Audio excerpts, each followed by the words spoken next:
And welcome to the Security Guy and CIA Spy Pod broadcast. I am Robert Siciliano, and this is... By fault, Peter Warmka, coming to you from the warm Orlando, Florida.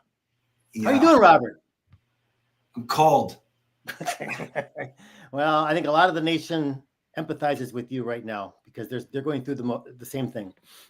Buddy, it's 9 here. 9. Yeah. Oh well, but you got a heater. You can put on a sweater. It's not so bad. Oh, I got heat. Yeah. So next door to me, they're putting solar on the roof. Yeah. This guy's up on the roof. Wow. In 90-degree weather, putting solar panels in. No, thank you. No, that's not. They should take a day off. I think that's a possibility of having a mishap when you're getting that cold. Your joints get frozen up. And icy. Yeah, as well. Mm-hmm. Listen, straight up, like I know what it means to work for a living.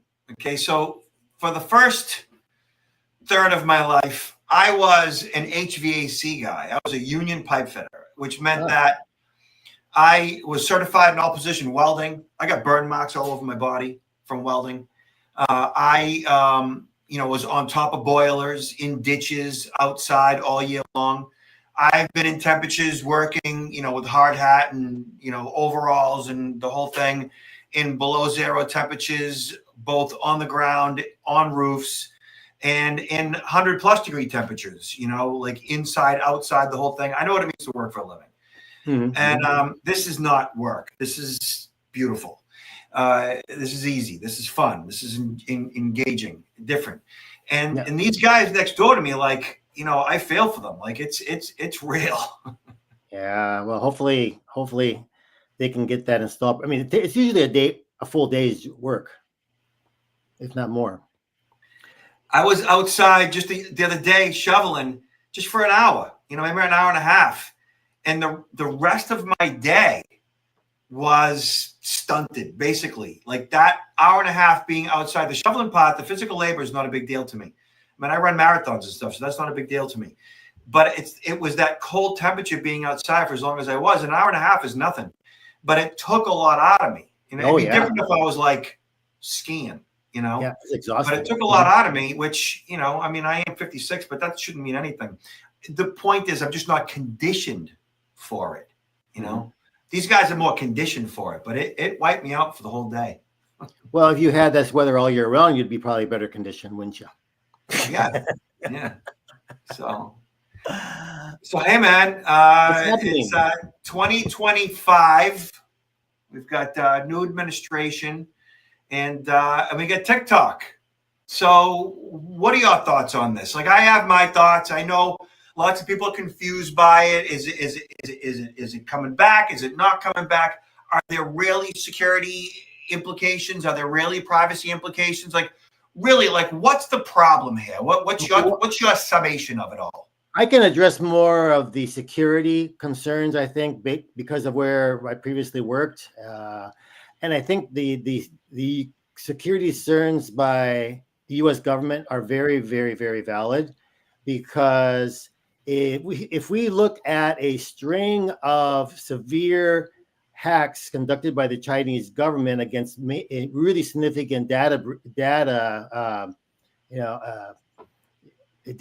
over the last few years, it can reveal a trend here, a strategy by the Chinese to collect a considerable amount of information. Some of our listeners probably are aware of the OPM breach, Office of Personnel Management. That happened in 2013, 2014, when basically, and this is confirmed, it was actually conducted by the Chinese. They were able to access very sensitive information on, I think, approximately 22 million individuals who have been granted security clearance, or at least who were investigated, had due diligence conducted on them, and concluding myself. I mean, I received a notification that my information was breached to include my fingerprints. Okay, so that happened. Then shortly after that, there was the Anthem breach, major healthcare provider. I think over 75 million Americans had their data breached through this healthcare provider. Then there was Equifax. Over 150 million individuals had their information breached through that breach, and that was also confirmed to be the Chinese. And then there was also the Marriott International, which impacted a lot of individuals because it also included the travel plans and passport numbers, etc., of international travelers. Then, only a few weeks ago was this major breach of the 5 or 6 different telecom companies, where a lot of information was scooped up and to include even potential exchange of text messages and phone calls of individuals that the Chinese were interested in. And then now we have this. And there's a lot of discussion that's been going on for a long time about how TikTok could be used by the Chinese to gather this additional assessment information. But let me put this into practice. Why would the Chinese be concerned about, the vast amount of users of TikTok are young people, right? So why would the Chinese be interested in them?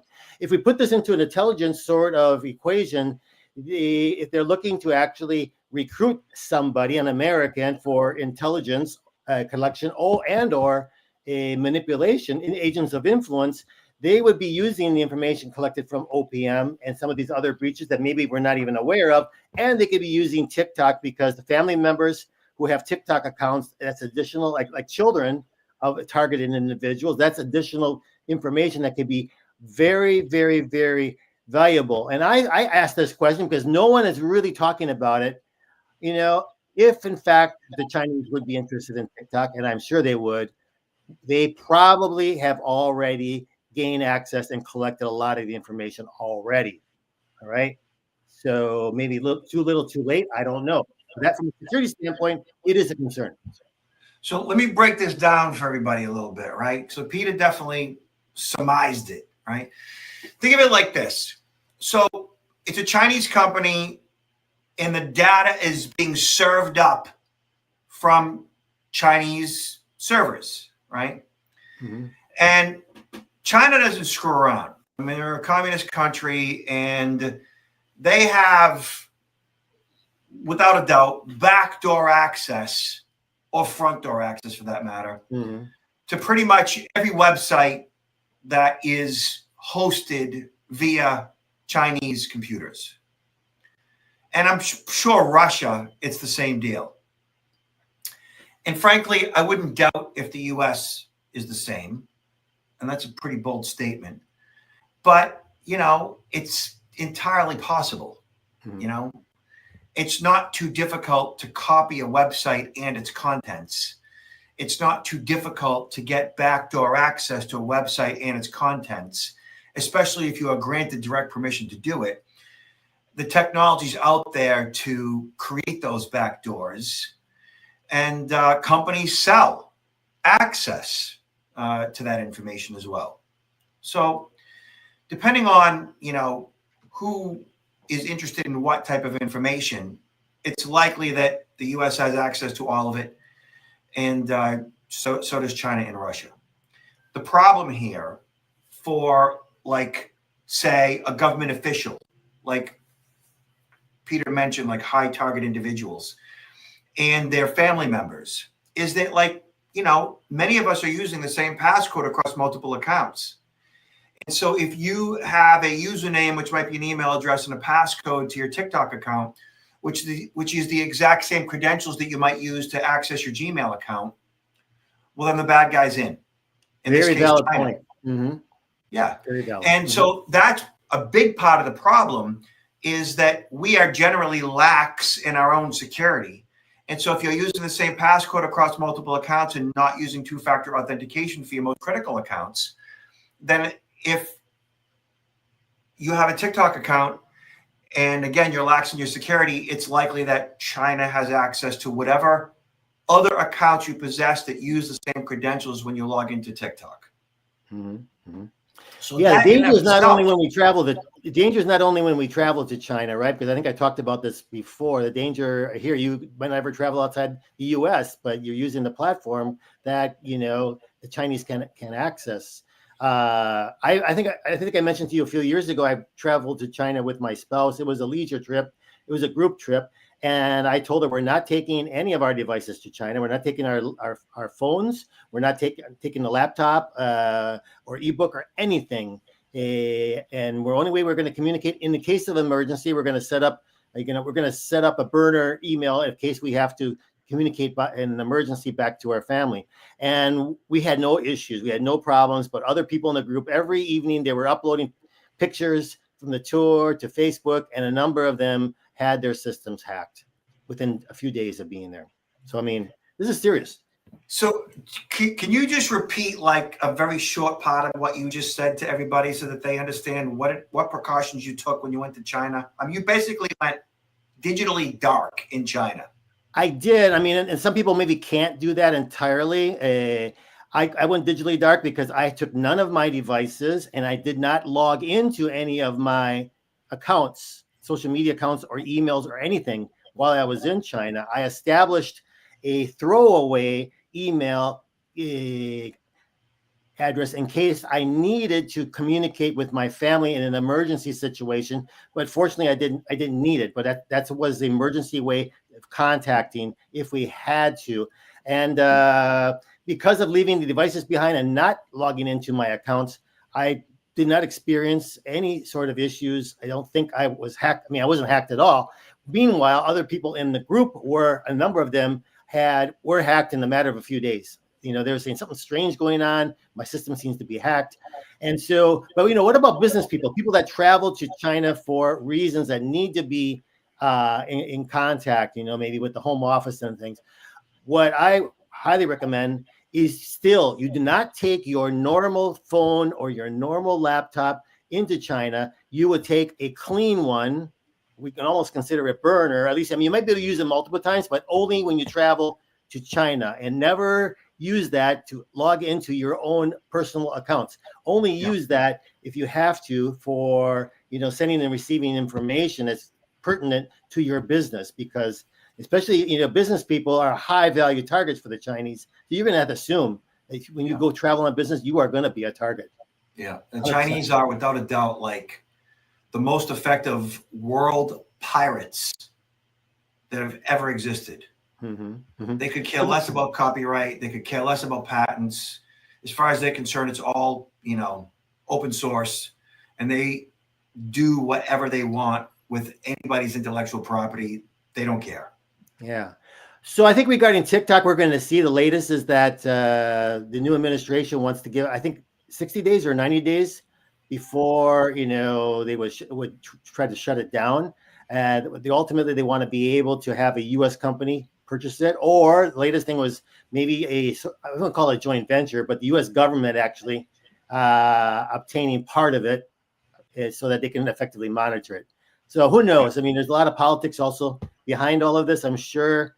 But as I mentioned earlier, I think some of the damage has already been done. Yeah. So when you do a quick search on AI for what are the security vulnerabilities of TikTok, it says the primary security concerns regarding TikTok center around its extensive data collection practices, the potential for Chinese government access to user data due to its parent company location in China, and vulnerabilities that could allow attackers to gain access to sensitive user information, usernames and passcodes, including personal details, user viewing habits, and location data, raising concerns about privacy and potential misuse of this information. So yeah, privacy issues, certainly. I think ultimately because of, where you and I come from, it's security issues. How can Chinese access to my information harm me? Mm-hmm. And generally that's usernames and passcodes, any information that, look at the app itself, depending on its level of sophistication, could potentially, give back or access to your device in some cases. I would imagine that Apple makes that very difficult to do. And Android Google would make that very difficult to do, but it's not entirely impossible. Another factor, you haven't mentioned it there, but it's not, it's not necessarily security in the sense of our personal security, but for national security. The Chinese could easily, I don't know, maybe some cases they already have, but they could easily use it as a platform for not only misinformation but disinformation and manipulation of U.S. persons, right? Toward policies, procedures, that policies that could be in interest of the Chinese government. So, in a similar vein, Peter, you know who Huawei is? Oh yeah. Yeah. So Huawei is for all you who don't is a Chinese multinational technology company that provides telecommunications equipment, smartphones, and other smart devices. Huawei is the world's largest supplier of telecommunications equipment and the second largest smartphone maker. So they provide, essentially the backbone of the internet in certain parts of the world, similar to like what Cisco does here in the U.S. and abroad. But that being said, the fact that they are a Chinese multinational company, you do a quick search, for is Huawei banned in the U.S. There are lots of Huawei restricted products in the name of national security here in the U.S. because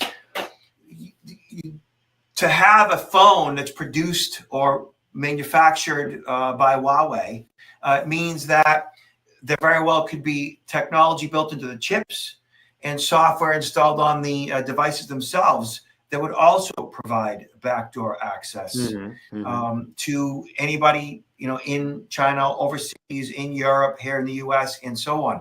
There is such a significant degree of mistrust or lack of trust due to the fact that, China just, does what they want when they want. And it's not just China. Here, Kaspersky in the U.S., it's a Russian developed technology built by a small Russian company that did very well in the U.S. for quite some time. And the U.S. banned Kaspersky Lab Inc., a Russian-based cybersecurity company, from selling and updating its software in the U.S. in September of 2024. The ban was issued by the Department of Commerce's Bureau of Industry and Security. Like, too bad for Kaspersky. I thought that they were always a pretty good company, but right. The fact that they're Russian-based was kind of doomed from the start because we don't have a good relationship with China or Russia at this point. I'm really glad though that the U.S. government has taken a closer look at this because it seemed like they had a blind eye to this type of threat, in the supply chain of using even components that might be provided by the Chinese and other types of products that the U.S. consumer or the U.S. government actually is using. So it's good. It's really good that they take a closer look at these things. Yeah. All right. So you know who this guy is right here? Well, I recognize the name and the picture, but he seems like he's younger than that picture. What's going on? Yeah. So Brad Pitt, I think he's a pretty good actor. I enjoy Tom Cruise stuff, Brad Pitt stuff. I am of that age, kind of grew up with these guys. And, I love all their films. Brad Pitt has always done a great job. Fight Club, some of his films are pretty amazing. AI Brad Pitt cons woman out of $800,000, which, we've seen this coming. Something like this had to have happened. It's unclear whether she get any of her money back or her husband. It's not every day that Brad Pitt falls in love with a random woman on the internet and asks for financial support while enduring kidney cancer treatment. I thought he was pretty healthy, and I thought he's physically and financially. So $800,000 is a good sum of money. So unfortunately, one French woman believed the scammer who pretended to be the famous heartthrob actor via various AI images of Pitt in a hospital bed. She even divorced her husband and dished out 830,000 euros to help with his cancer treatment. The 53-year-old interior designer originally received a message from whom she thought was Pitt's mom via Instagram. And then she got another message the next day from none other than Brad Pitt himself, or so she thought. Thus began a digital affair with the two exchanging endless heartfelt messages and poems. Mind you, the interior designer was married, but apparently not happy.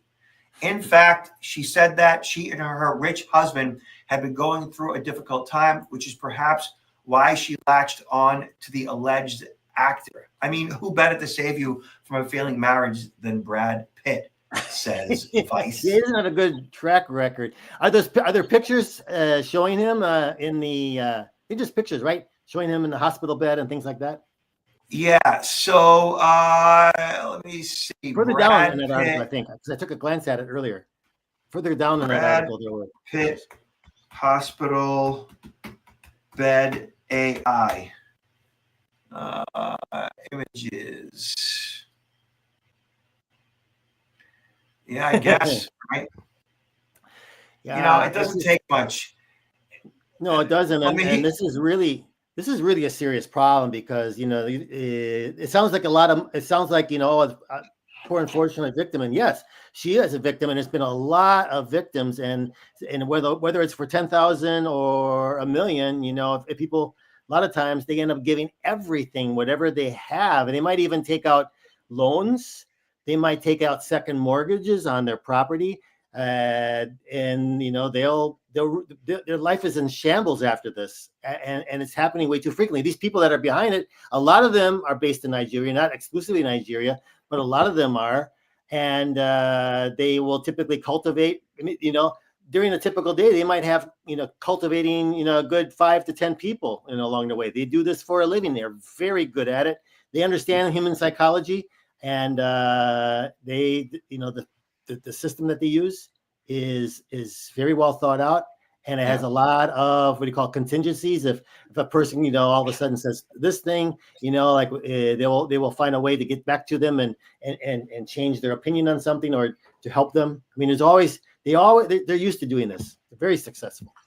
Yeah, and people look at this and they go, "How could she have been so stupid?" Right?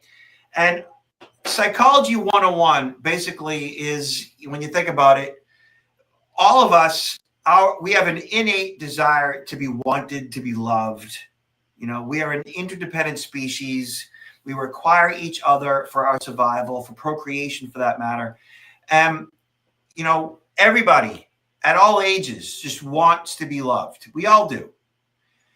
And the problem with that emotion, that desire, is that it often can cloud our perspective, and we engage in irrational decision making as a result. To put it mildly. Yeah, but there's. Go ahead. Sorry. No, you go ahead. Well, not quite the same. There's another level of these criminals that are using, the internet and getting maybe approaching people through some of these apps, or even on Facebook, or maybe even on LinkedIn. There's a lot of these investment scammers that are using platforms such as LinkedIn to eventually approach somebody. And of course, the individual usually is relatively professionally attractive, right? And they will get this person in a conversation, and it might not be a romance scam, but there's some aspect of, the individual, the target, the victim, is kind of like enjoys conversing with this, conversing by text with this person. Is an attractive person that seems to be very intelligent. And so they're cultivating that individual as well to create that, they're very likable, and they're cultivating them to trust them 100%, and what they're doing would eventually could be a crypto scam or some other type of investment scam. So there's a lot of different nuances to how these individuals will approach and build up their story and build up this relationship, but typically they won't use what we want to call video platforms. It's pretty much, text messaging, maybe phone calls, and photographs. And on top of wanting and needing to be loved, we trust by default. We want to and need to trust others. And, when people say, well, I don't trust anybody. Well, you kind of do. As an interdependent species, trust is our norm. Trust is natural. It is more normal and more natural to trust others than it is to not trust others. Mm-hmm. You know, we pretty much give the benefit of the doubt all day, every day. It's what we do. You know, we pretty much walk into the supermarket trusting that people are going to be good, that people are going to be behaved, and they're going to be civilized. That we walk into school trusting that someone's not going to walk in with a firearm and shoot the place up. You know, we trust that when we get in a car driving 60 miles an hour down a road, that the only thing separating us from the people on the other side of the street is a double yellow painted line on the road. We trust that everybody's going to be responsible today, you know? So we pretty much trust all day, every day, some more than others, certainly. And when we're in a situation like an unhappy marriage or a bad divorce or a death of a spouse or whatever, we go into a situation where like that longing and need to be loved is exasperated at a much higher level. And we begin to seek comfort. And trust is kind of like, we just want to trust, especially if we're contacted by somebody who we feel are fulfilling our needs, whatever that might be. So romance scams are $1 billion a year problem, you know? And here's 1/10 of that problem. And even if, you know, if loved ones find out about it, you know, like the children, and try to convince mom or dad, you know, this is not a good idea. This appears to be fraudulent. They'll tend to believe the fraudster over their own children. I mean, it's yeah. You know, and then they get to a point probably where they don't even want to tell their children because they think if they tell their children, the children are going to try to, you know, cut this romance off. I mean, it's really, they're embarrassed. Yep. Yeah, they're embarrassed. All right, so Peter, do me a solid. Tell everybody what you're up to, where you're at, what you got going on, what you want to promote. Well, this, you know, the end of the years are like December is always kind of slow, and you're like wondering what's going to happen, you know, how the next year is going to be. But after we turn the page on the calendar, January is turning out to be a really good month as far as a lot of interested individuals, companies regarding being able to present on my topics, as well as provide some 2-day workshops. I even got probably something going to be happening in Brazil. We're going to Brazil, going to be going to Singapore, as well as a number of locations here in the United States. So it's really picking up. I think for both of our cases, myself or Robert, if you're interested in potentially booking us to give a presentation, whether it's in person or virtual, you know, the sooner you think about doing that, the better, because as we go further in the year, it gets very, very difficult. And I've had a bang in January. My January is the best it's been since 2020. Yeah, that's since fantastic. Early 2020. Yeah. And I continue to thank you very much. Promote these books: Confessions of a CIA Spy, The Art of Human Hacking, and Why Are You Messing with Me? A Senior Survival Guide on Fraud, Security, and Privacy, available on Amazon. More information can be available on my website, counterintelligence-institute.com, or, you know, LinkedIn. Also, my profile on LinkedIn has a lot of information. So please, you know, feel free to reach out to me. What about you, Robert? And y'all can see me at protectnowllc.com. Like I said, January's been banging. It's been great. Keep it coming in. I think what's happening is that, like, even though phishing simulation training is really important for these big companies, and it's like integrated in like a good 60% of most of them, still 40% don't have phishing simulation training.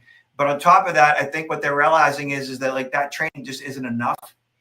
That they need people like you and I to come in and just kind of like rattle their cages a little bit and kind of like connect with them, you know, like connect like one-on-one ish, you know what I mean? To kind of walk them through what security is and what security isn't.